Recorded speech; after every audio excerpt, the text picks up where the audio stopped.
morning or good afternoon, depending on where you're at right now. My name is Dan Olson. I am the Director of Operations for the Champaign, Illinois Park District. And as Susie mentioned, I am the current chair of the Awards and Scholarships Committee. I've been on about 3+ years on the committee and been in Parks and Recreation for about 20 years now. I look forward to giving you some really good advice out here today. Please ask questions. We love all the applications that we get in. We love seeing what's going on across the country. So I will now turn it over to Nancy. Hi, I'm Nancy Desmond from Cleveland Metro Parks. I've been in Parks and Rec over 20 years, and I've been on this awards committee. I guess I'm going on, this is year 3. And also, as part of my special projects for Cleveland Metro Parks, I read and or edit many of our national award applications. So I'm doing awards here, and I'm working on awards with NRPA, and I'm happy to be here. Hi, this is Jason McKenzie. I'm with Hillsborough County Parks and Recreation. I am the Park Planner and Development Manager. I've been in Parks and Recreation for about 20 years now, and I serve on the awards committee as well as some other committees for our state association. So it's an honor to be here today. And I'm Cheryl Michelet. I'm the Director of Communication for BREC in Baton Rouge, Louisiana. Go Tigers, national champions. I come from a television background, and I've been in Parks and Rec for 12 years. So writing is one of my loves, and that's one of the things we'll be talking about today is the quality of writing in these applications. And just glad to have all of you here. I think I'm the year of the horse, if I remember right.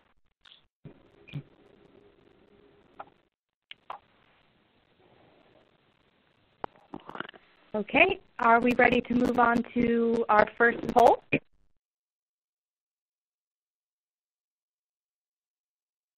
Okay, the question is, please select the job title that best matches your current position. We ask all our attendees to participate. So the options are director, manager, specialist, student, or other. You can see the results on that handy little bar graph. So it looks like most of you are managers, equal in second place, directors, specialists. Still going. I shouldn't count yet. Shouldn't count my chickens. But it does look like we have mostly managers. I'd be interested to know what the others are. No students on today. All right. Still got people voting. We will keep this open. Do have a good number of people voting. I love to see everybody participating. We did have a lot of people participating when I asked that question about the Chinese zodiac, so I do love a good audience participation.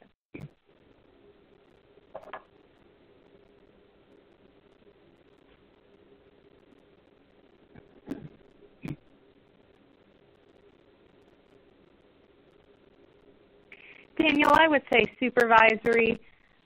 I need to put that under specialist.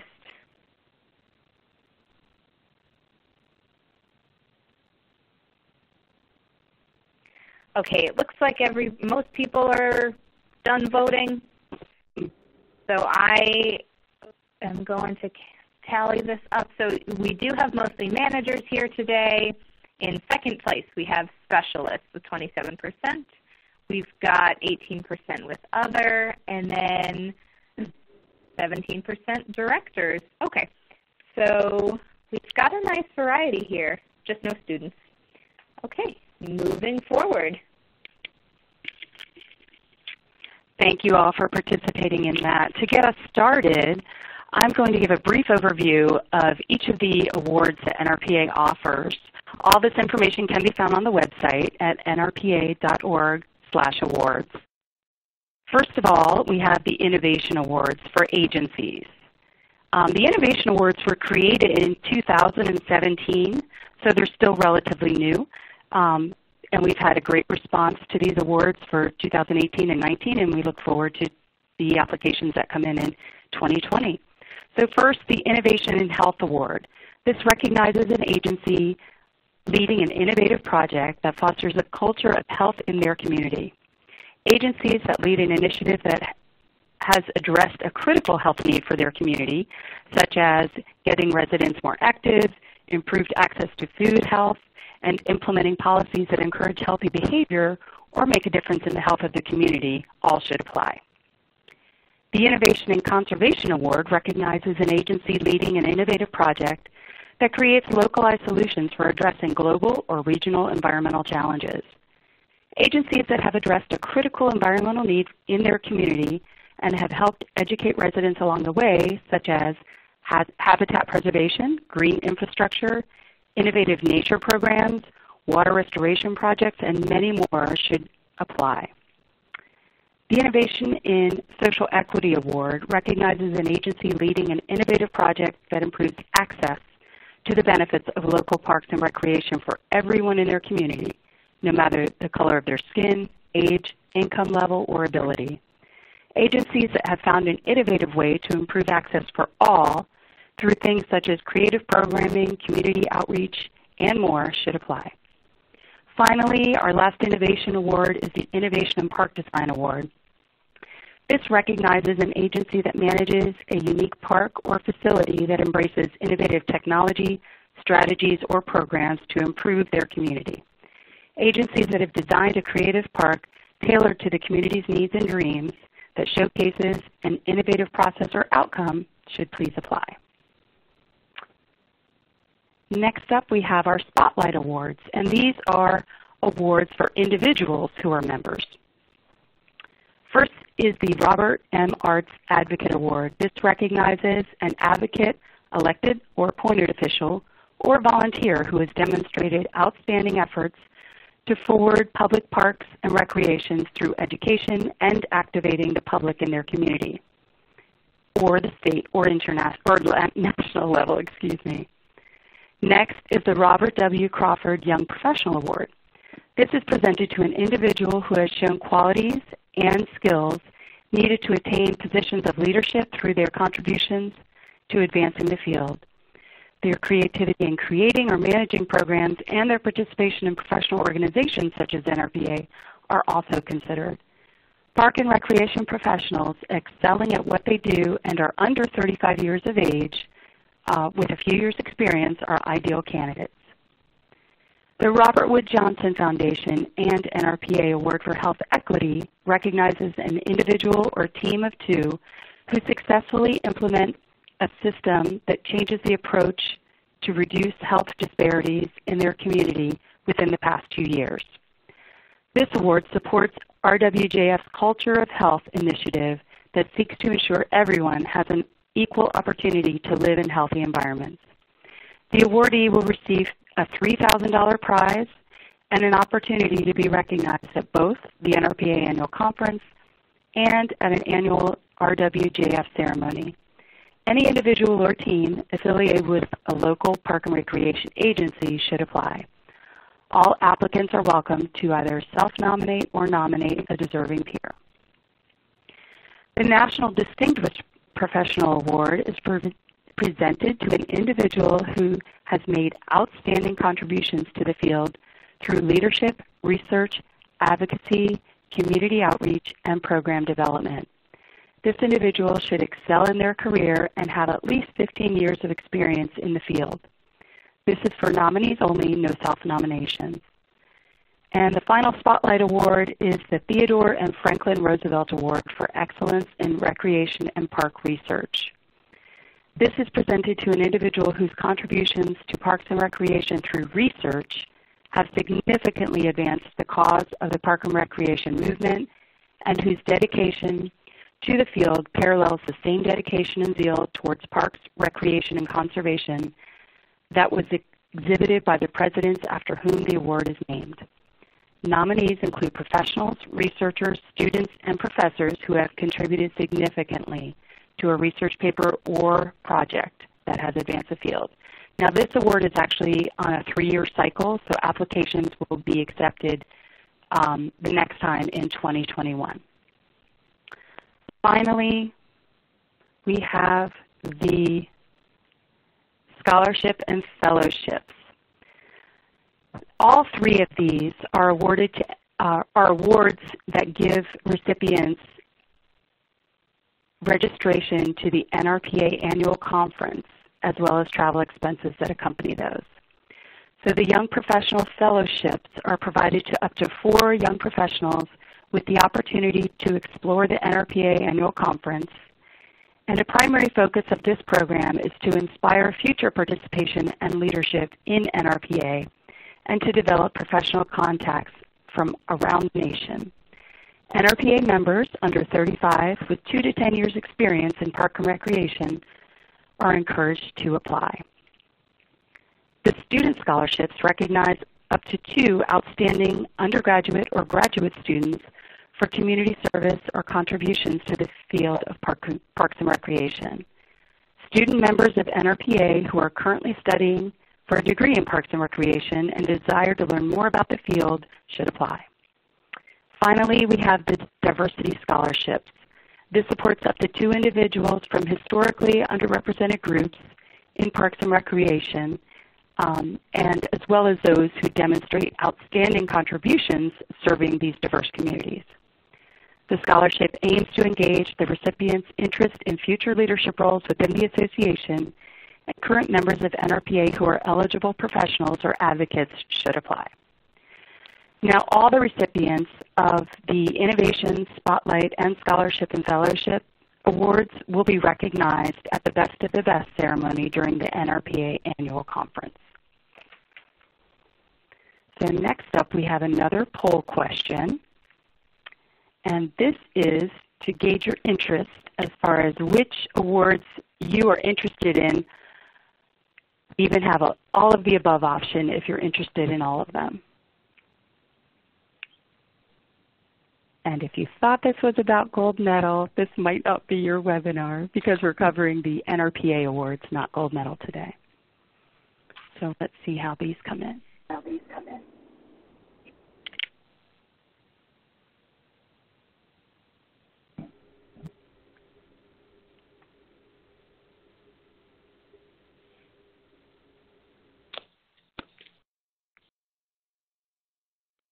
All right, it looks like most people are interested in hearing about the Innovation Awards, as well as some Spotlight and all of the above. So that's great. We're going to discuss all of those. Okay, next to get started, I'm going to turn the presentation over to Cheryl and Jason. All right, I guess I'll get started on this. My name is Jason McKenzie. And what we kind of wanted to talk to you guys about a little bit today was making sure that you distinguish.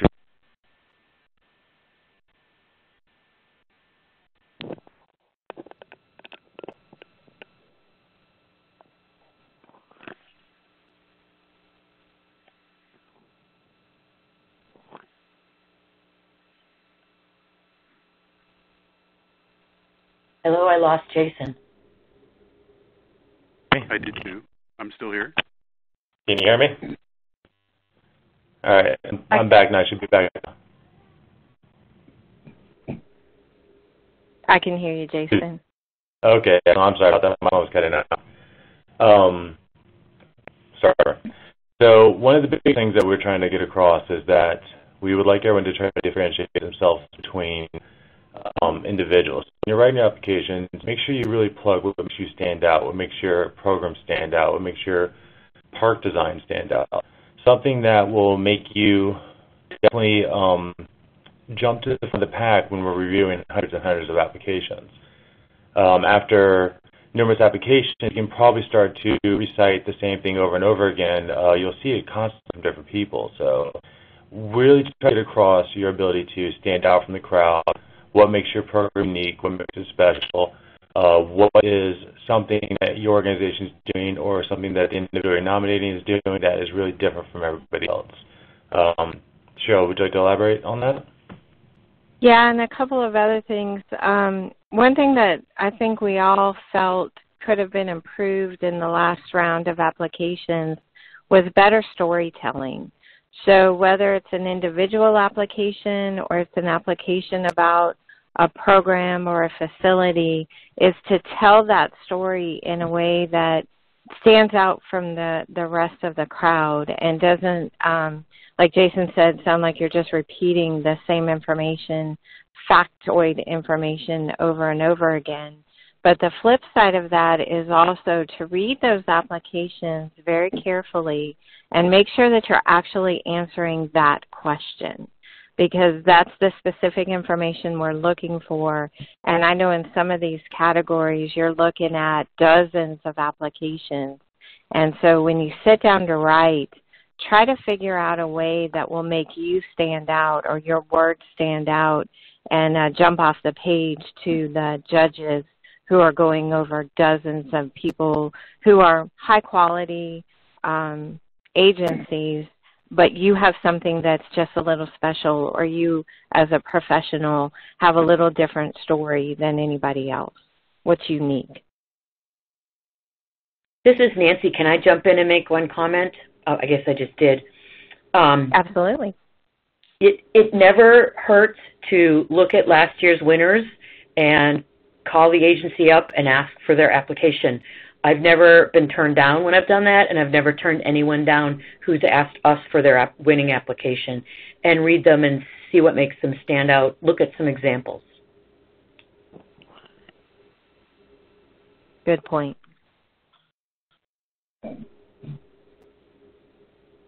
If we're ready, I can dive right into the Innovation Awards. Looks like a lot of people want to hear a little bit more about that. Anyway, so to kind of recap, as Susie mentioned, back in 2017, NRPA took a really good look at the award system and decided that innovation would be a key component of all of those awards across the board. So from then on, judges took a good look at the applications that were best, had very focused answers on how the project person or the program was innovative and what you did to address community need or how you innovatively improved the lives of people in the community. And that really helped draw a lot of different aspects of your application together. Further, and this will be a common theme, I think, throughout today as we talk about all of the awards, but it's specific to the Innovation Awards as well, that the best submissions that we received were obviously well-written, which we'll talk about, but they were comprehensive in the overview of the project or person. The best applications typically included how the agency defined the need right up front. Was it a community ask in many cases? How you set goals, and ultimately it concluded with very measured results or participant outcomes. So the ones that were the Innovation Awards that were incredibly good kind of had that cradle-to-grave look on it that included the initial community effort and need in there, even though most of us kind of forget that by the time the program has come to completion, but also combined firsthand testimonials with statistics, and those were the strongest applications. And Cheryl, I'll let you speak to individual awards. For the individual awards, I think the best applications that we saw, as I said earlier, told a story or gave you kind of a unique or a look into the unique way that somebody got into Parks and Recreation, or once they got into the field, how they've been able to have an impact on it, how they've been able to move through it, whether you're a young professional or you're working for the National Distinguished Professional Award. Those are going to be very different things, and as a judge, when you're looking at those applications, you know that the young professionals are not necessarily going to have years and years of experience or a lot of different experiences, but it's what did they do with what they've done so far, and how do you, like, say you're trying to get to the one that gives you a scholarship to get to the conference. Why is that important beyond the fact that you're going to go to a conference and be able to network? What will you bring to the profession and to your community by being able to have that experience? Just something that makes you stand out from the run-of-the-mill answer that we saw on a good number of those applications. Jason, do you have anything to add to that?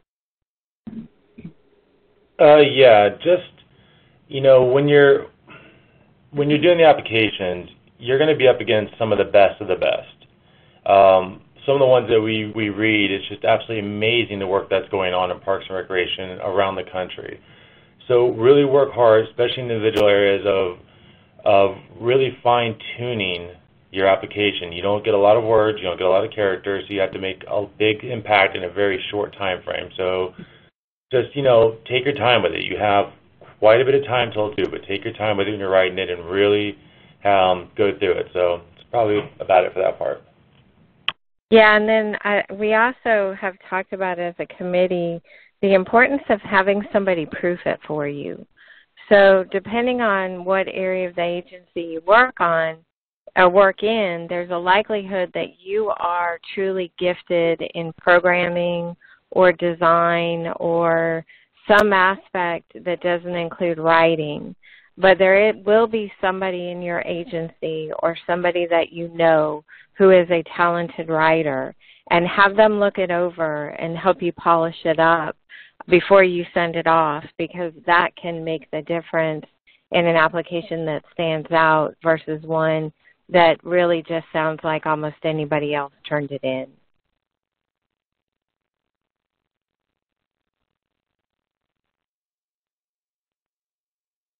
So we're going to move on to trends now. One of the biggest things that we want you to look at is, what are the trends that are happening in our industry? Everybody has amazing programs. They have amazing teen programs or amazing athletics programs or senior programs, or they have mountain bike trails or fitness trails. But what are the trends that are happening in our industry that can really put you on the cutting edge? Now, some of this stuff won't apply until you do it next year because you haven't started these programs yet. But is there something you're doing now that is on the edge of the trends? Let's take, for example, a couple years back when I was with Tampa, they started a teen program that was a little bit different than other ones. In fact, that they were keeping centers open in urban parts of the area until midnight during the summertime and giving kids free meals and rides home to get them off the streets. Well, that program was just a little bit different, and that's really paraphrasing, but it was a little bit different than some of the other programs going on, and that actually won them an innovation award. So really look at what current trends are going on, what things are happening. I know recently, as of a couple of weeks ago, NRPA released their top trends for 2020, and some of those trends included things like drones in parks, video surveillance, micro-mobility, some of those things that are happening around us. I'm sure some of our bigger cities have the scooters that are running through the parks or running around the parks. Well, how are you managing those? Is your agency actively managing those? Is that handled by somebody else? What are you guys doing with drones? They're everywhere. They're all in our parks, so what are your policies on that?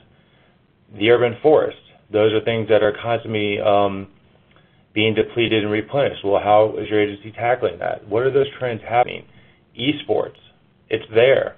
Are you guys tackling esports? Are you not tackling it? If you are doing it, how are you doing it? And then, with different park designs and things like that, some of us are in big cities, some of us are in small cities. Well, big cities have heat zones. How are you tackling that? So be very specific when you're doing these trends, and really try to include your metrics in there. Include the things that you've done that have been the big impacts. How did you communicate with the community? What was your outreach program like? How did you serve a population that normally isn't served? Really spend some time on, explaining what is so different about your program from someone else's program. Like I said, we're all running programs that are very similar at times, but what makes yours a little bit different than everyone else's? And that's what we want to get across to everybody is make sure that you do a good job of telling your story. And Nancy will get into that a little bit more here, but how is your program so much different than everyone else? Are you just throwing a basketball out there and the kids are playing the game? Well, how is that basketball game different than the one that someone else is doing 100 miles away from you? So really focus on that. Really focus on ways that will impact your agency and do your best to tell your story. So, Nancy? I just want to add to that, Jason, that being involved with NRPA, for me personally, has been the most helpful way to know what the trends are across the country and what things are cutting edge and what things aren't. And I've become a resource in my agency for people that their job is, very specific and they're not necessarily as engaged nationally. And it's really helpful to really be engaged with NRPA or your state agency to know what the trends are and what is happening across the country. So now we've moved on to the slide that I'm going to talk about, which is Good Writing Matters. When I was in college, I was a history major, so I wrote a lot, and I had a professor that drilled it into our heads that we would be forever judged for the rest of our lives by our writing. And I came to be a strong believer in that. If you're not a good writer, that's okay, as was mentioned earlier, and you're writing the application, which you might be because you might be the subject matter expert, you've got to get someone else to edit it. If you are a good writer, you should still have someone else edit it, because when you spend 2 hours writing an application, your brain gets fatigued, and you definitely need a fresh set of eyes and a different perspective on it. Everything from spelling to grammar really matters.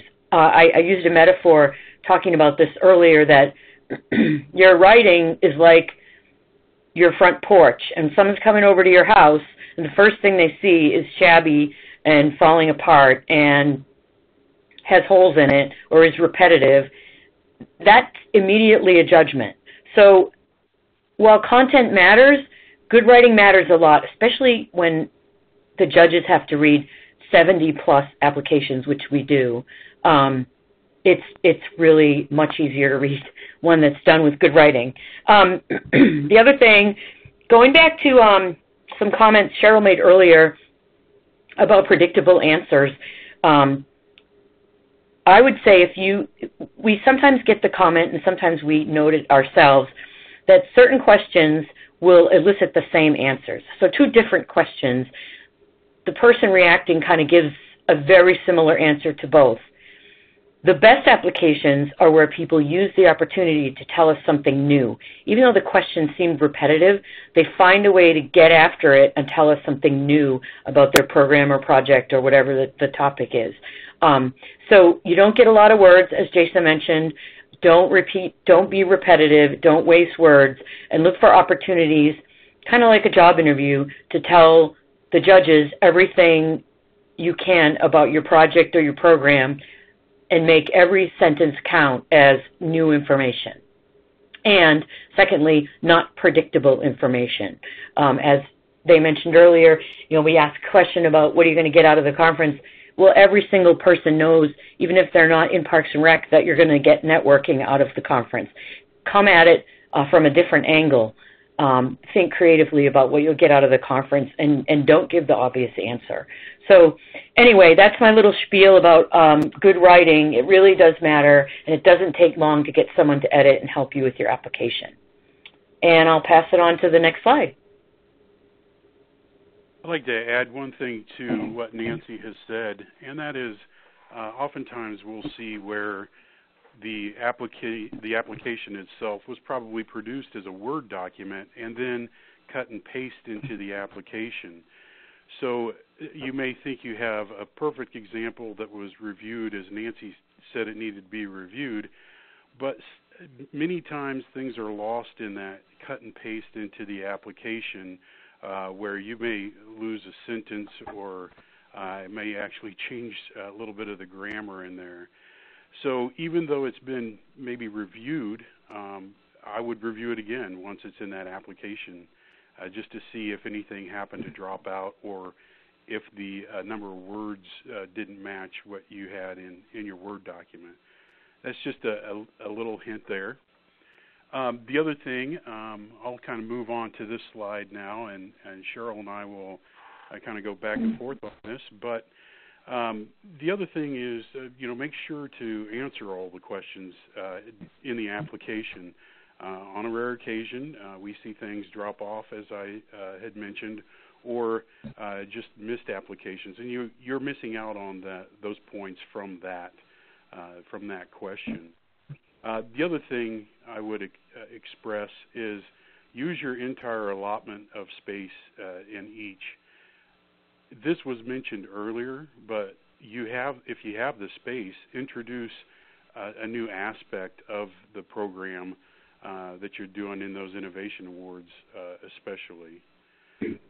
So I'll kind of dive in now to a little bit about how our scoring is done, which we do get quite a few questions on that, and I'll try to walk you through what happens when we receive the application. So specifically for the Innovation Awards, all of the judges get your application, and each and every question is compared to every other person's individual question. So, for example, let's talk a little bit about our Innovation and Conservation Award. For those of you that have applied for any Innovation Award or will be, you'll see that question 1 is something along the lines of, please describe the project or program and its main goals. In your response, specify how the project program addresses a global or regional environmental challenge that's facing your community. Now, that's a very broad question, but what you may not see in that question that the judges see is we look at that individual question, and then we rate that question, the answer to that question, on a scale from 0 to 5. So we have that ability to do that. Now, a 0, to give you an example, is basically for the judges' standards, a 0 is that it does not meet the criteria at all. Now, zeros are pretty rare that we get those in, but they do happen on occasion. Now, as you go up that 0 to 5 scale, the judges are really looking at the answer to your question and looking at what they feel the scope of how you've answered that question and the scope of your program. So there may be a minimal scope, there may be a very broad scope, and there may be a very extensive scope to your answer.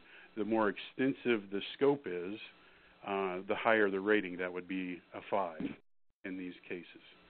So as I mentioned, putting as much detail in there and using all the space you have really gets you more opportunity to talk to a very extensive scope in that.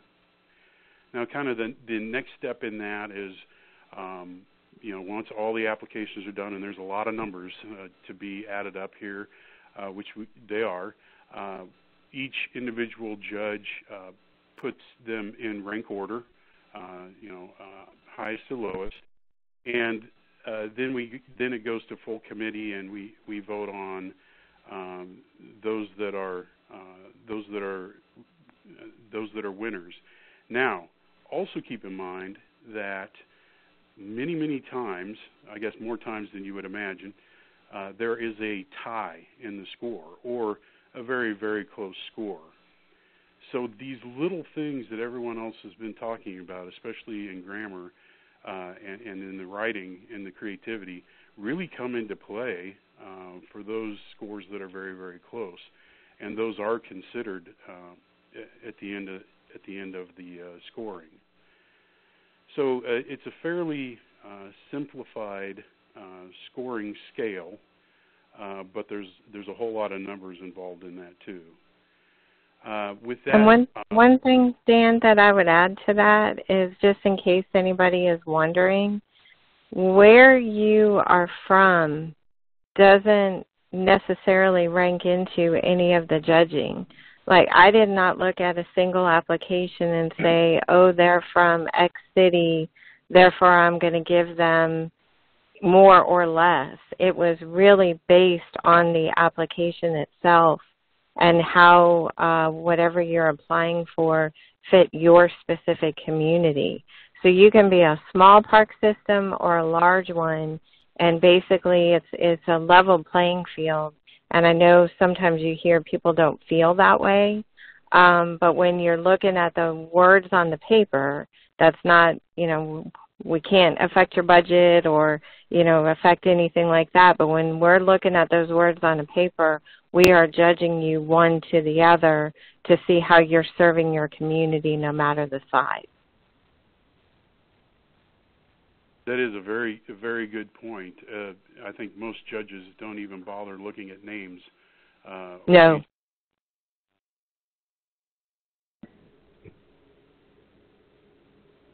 Cheryl, did you have more to add? That's pretty much the wrap-up that I had for scoring.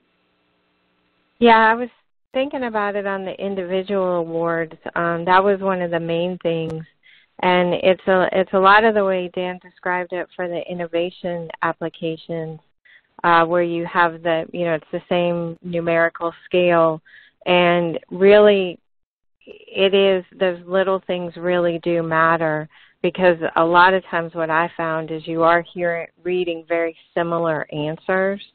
And so the measure between a 3 and a 4 or a 4 and a 5 can be very difficult.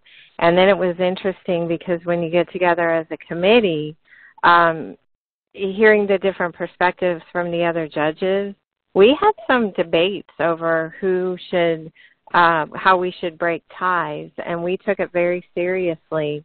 But just a little better answer one way or the other had a major impact for a lot of the winners.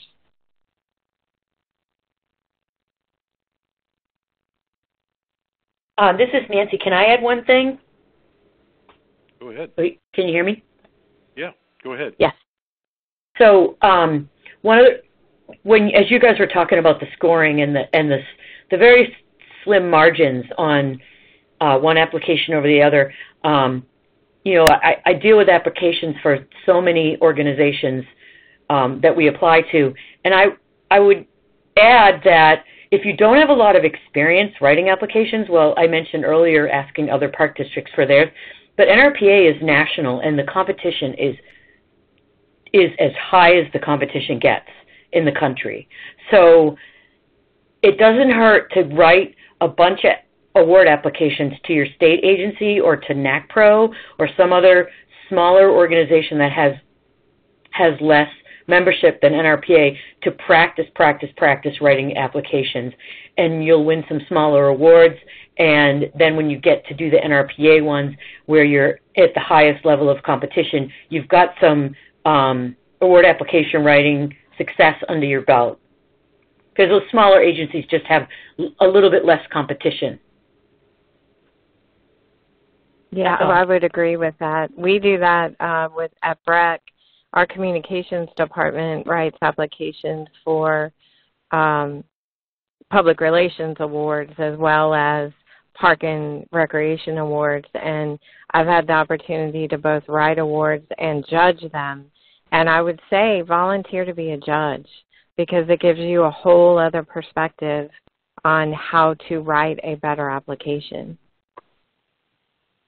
Probably the best training there is. Yes. Great points. Okay, I'm going to move on to the timeline for the process.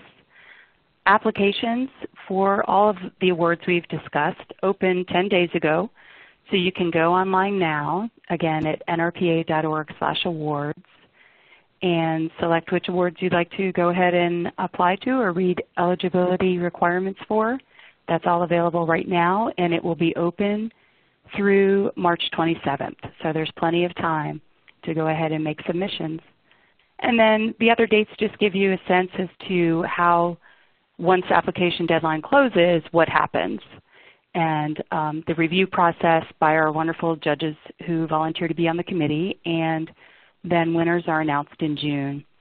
All except for the Best in Innovation Award, which is then revealed at our annual conference during the opening general session. And of course, as I mentioned before, all of the award recipients are then invited to attend the Best of the Best award ceremony at the annual conference as well. So now we're going to go ahead and open it up for question and answer. If you want to type any questions in the comment box in the lower left-hand corner, we will go ahead and address those.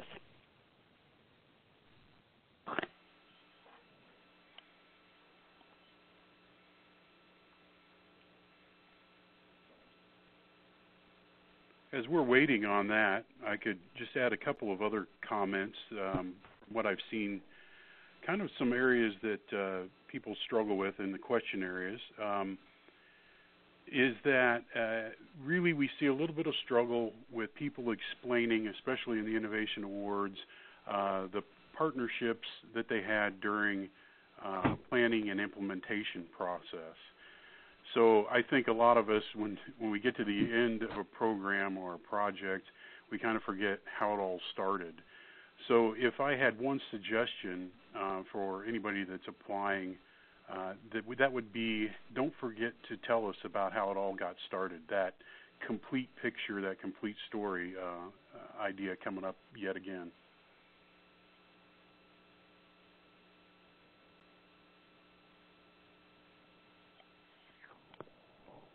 Definitely don't be afraid to ask questions. If you have a question, chances are somebody else in the audience has it as well. So don't be afraid to take that first step. So we do have one question. Comes out from Matthew. Matthew asks if there's going to be a gold medal award webinar. I know a lot of people are wondering about gold medal. Some people got on this webinar thinking about gold medal. What do we think? Will there be a gold medal webinar? We can definitely talk to the Academy and pose that question and see if the interest level is there for them to go ahead and do something like that. That's a great idea.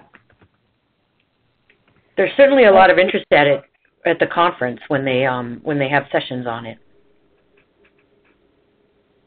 There is another question as well from Paula. She asks, are there any tips on the letters of reference for the Distinguished Professional application?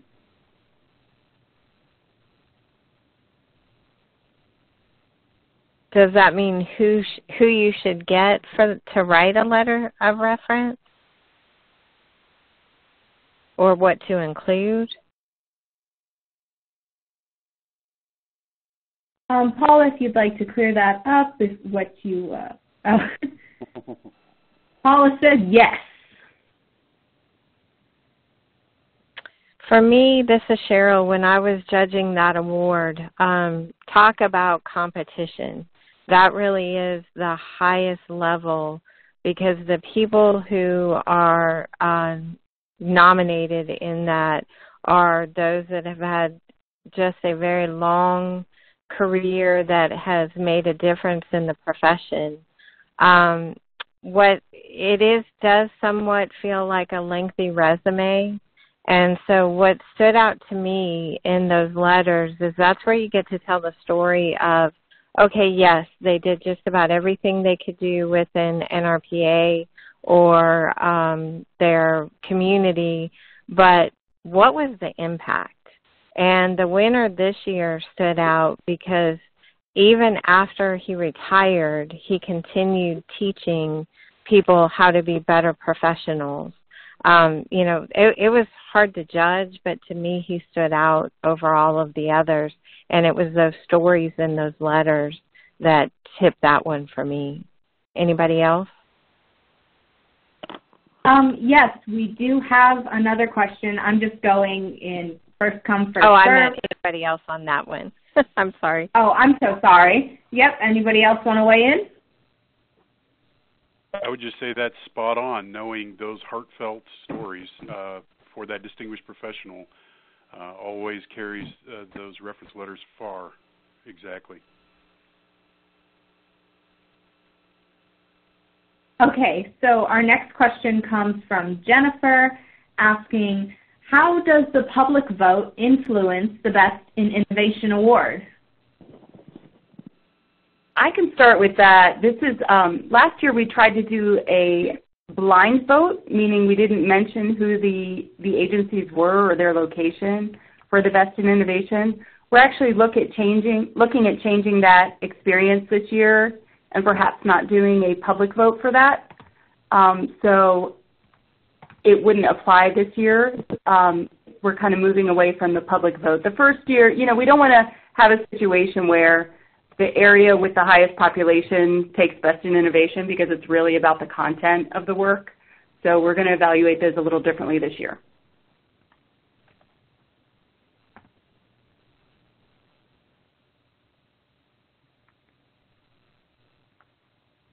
Okay.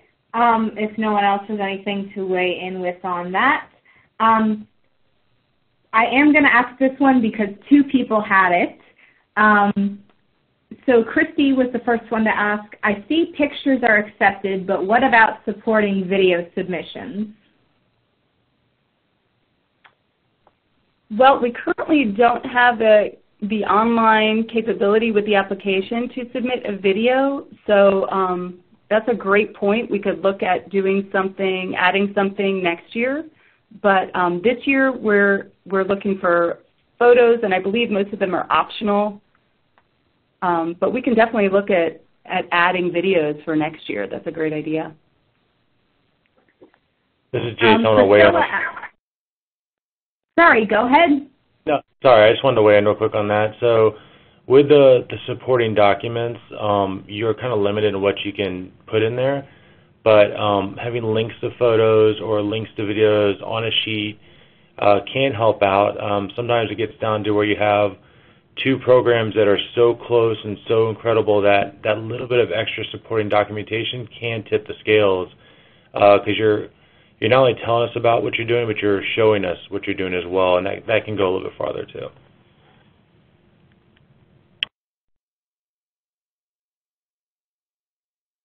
Okay. Priscilla asks, how important are statistics? Actually, I'd like to weigh in on that particular question. Priscilla, it is, in my opinion as a judge, it's very important to have those metrics or the statistics. And basically, the biggest reason why is, A, it tells a story, but it also, that's what you're up against with all the other programs or all the other awards in that category. The ones that have over the years consistently been ranked very high include those statistics. So if you have an application that does not have those end results, those statistics in there, you're probably not going to be as competitive as what it comes down to. Now, with that said, we do kind of have the ability to. It's not all about statistics. In other words, if you're a small agency and you put in there, our impact was 23 people, whereas someone else may say the impact is 123 people. Having the statistics in there will get you further than worrying about whether your stats aren't showing as much impact as maybe another award. So I say no matter what your stats are, show those. I also say if there's kind of a section in with these awards that say, hey, what would you have done differently? That might be an area to say, hey, we are going to be looking for the sustainability of this program to recruit more individuals or have a greater impact on health and wellness. So bottom line, I think it's very good to have stats and goals and everything listed in those awards. I would just add to that I can feel all the small park districts out there feeling like, oh, I'm never going to have impressive numbers. But the judges aren't just looking at numbers. I agree with Dan that you should definitely include them, but we are equally looking at creativity and quality. And there are different ways of impact. Sometimes big numbers means, you did a 30-minute program for 20,000 students, or you did a 5-year program with 27 students and their lives were changed. So there's more to it than just statistics. Those will be linked and compared with quality and impact as well. And I think if as a small agency, if you do use those numbers, then I would quantify them with your population. So, or use it as a percentage rather than a specific number. You're still showing the result, but it might not, to you, look as small as if you're using the number by itself. Yeah, Cheryl, that's what I was going to say. I was just going to say, be sure to include that percentage as part of your metrics, because that will make a big difference, especially if you're a small agency, to really show the impact.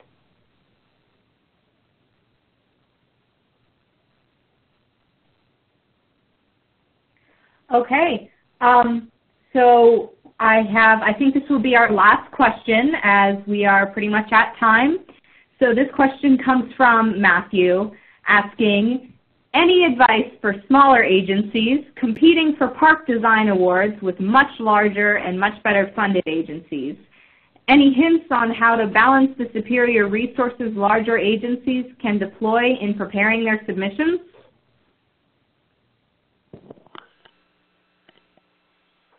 I think there were some really good examples just talked about, and don't worry about being a smaller agency, but let us know that you're a smaller agency, and that percentage of your community is impacted instead of maybe numbers.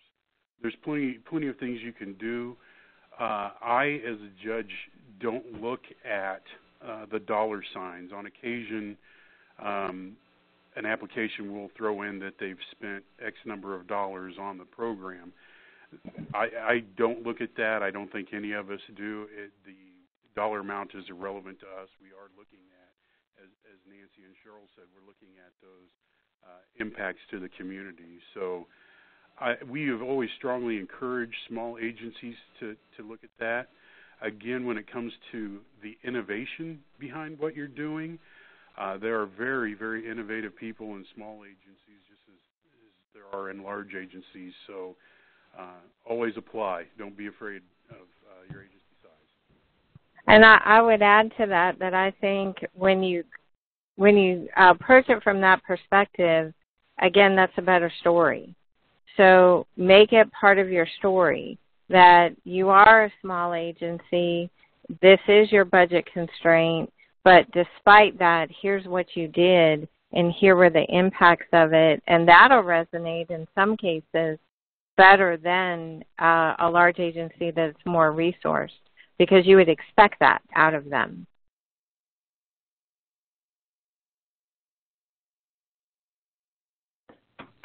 Okay, if our speakers, if you all don't have anything else, any last-minute tips, that is going to do it for this webinar. Anything to add?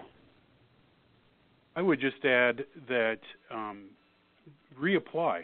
Look at the timelines of when your program occurred or when your project opened, and if you didn't get it in 1 year, make sure those timelines fit and reapply the following year, because some of these are very close.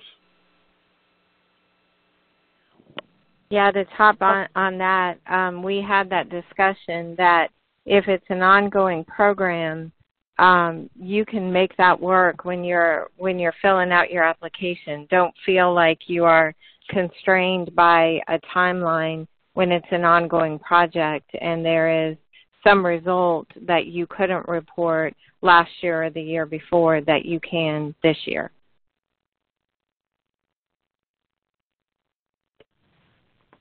Okay. Thank you so much to all our speakers, and thank you to all the attendees for being so willing to participate in the polls and asking questions and my silly Chinese zodiac question at the very beginning. Webinars are always so much better when we get that audience participation, even just answering the polls so we get that data. It's awesome, and it really does improve it. So thank you guys so much. And of course, webinars are nothing without our speakers. So thank you so much, Nancy, Jason, Cheryl, and Dan.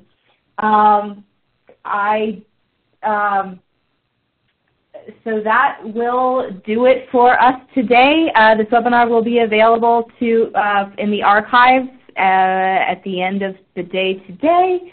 And don't forget, if you think of any questions that you didn't have a chance to ask now, you can always email awards@nrpa.org. So thank you, everyone. We are going to sign off. Have a wonderful day. Thank you.